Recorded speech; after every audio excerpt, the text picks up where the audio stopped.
Plug love, what you mean plug love? Plug love, what you mean plug love? Hello, and welcome back to HWLRADIO.COM. You're here with your main man, Hollywood. And today we got Oxycontin maker Purdue Pharma files for bankruptcy protection. And here goes the story. New York Reuters. Oxycontin maker Purdue Pharma LP filed for bankruptcy protection in New York Sunday night, succumbing to pressure from more than 2,000 lawsuits alleging the company helped fuel the deadly U.S. opioid epidemic. Purdue's board met Sunday evening to approve the long-expected bankruptcy filing, which the company is pursuing to restructure under terms of a proposal to settle the widespread litigation. Purdue reached a tentative deal to resolve the lawsuit with 24 states and 5 U.S. territories, as well as led lawyers for more than 2,000 cities, counties, and other plaintiffs, the company said. 24 states remain opposed or uncommitted to the proposed settlement,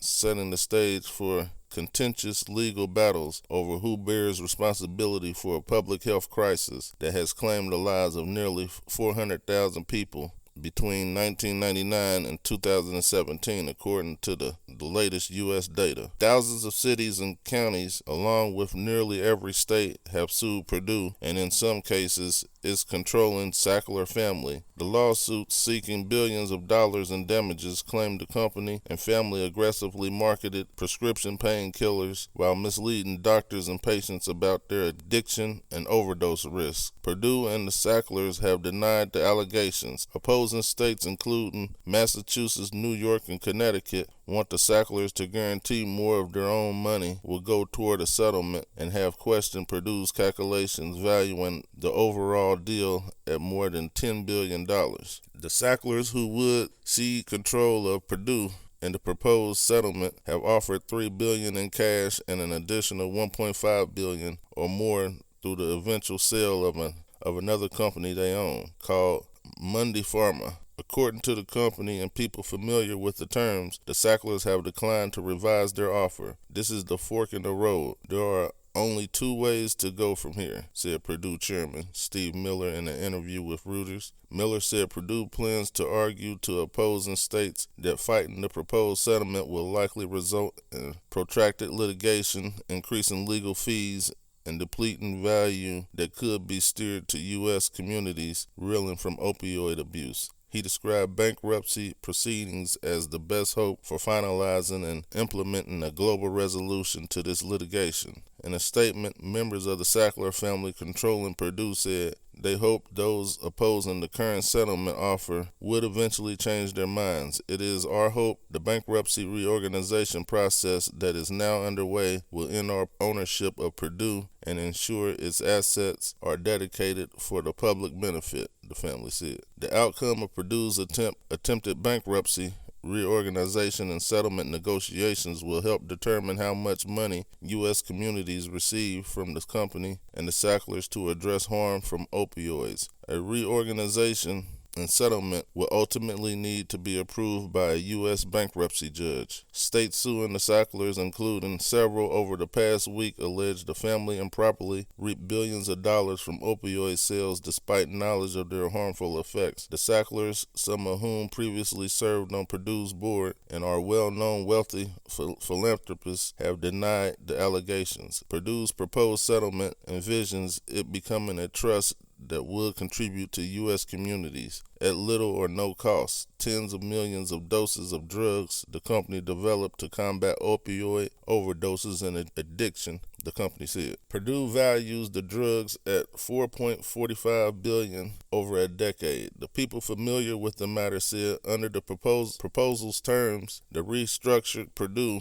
will be permanently bound by so-called injunctive relief, which includes restrictions on the promotion and sale of opioids. States opposing the settlement offer have vowed to fight attempts by Purdue and the Sacklers to use bankruptcy proceedings to contain the litigation. On Friday, New York Attorney General Letitia James said she uncovered roughly $1 billion in wire transfers between the Sacklers' entities they control and different financial institutions, including those that have funneled funds into Swiss bank accounts. The information and records an unnamed financial institution produced in response to a subpoena from James's office detailed financial transfers involving former Purdue board member Mortimer D.A. Sackler, according to court documents her office filed. He allegedly used shell companies to shift Purdue money through accounts around the world and then concealed it in at least 2 separate multi-million-dollar real estate investments back here in New York, sanitized until now of any readily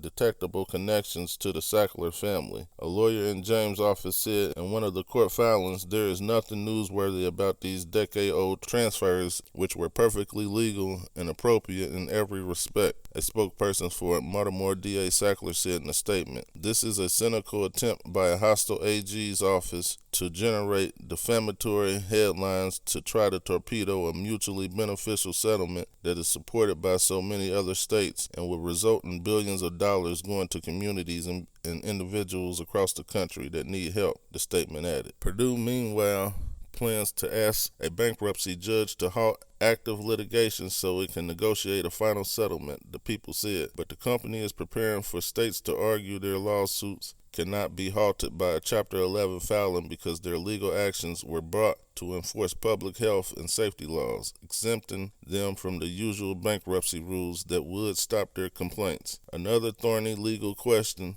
involves the Sacklers and under what circumstances Purdue could use bankruptcy law in an attempt to also halt lawsuits against them.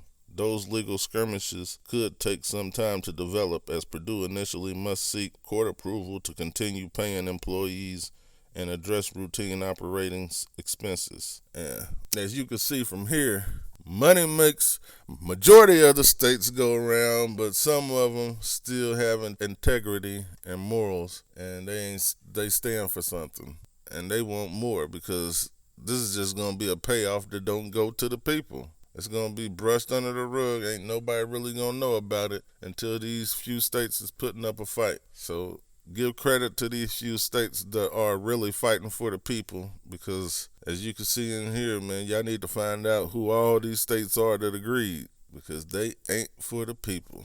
But that's going to be the show for today, so make sure you go over to HWLRADIO.com, download the radio station app. All the links is down below. Make sure you hit that like, subscribe, and share button, and I'm out.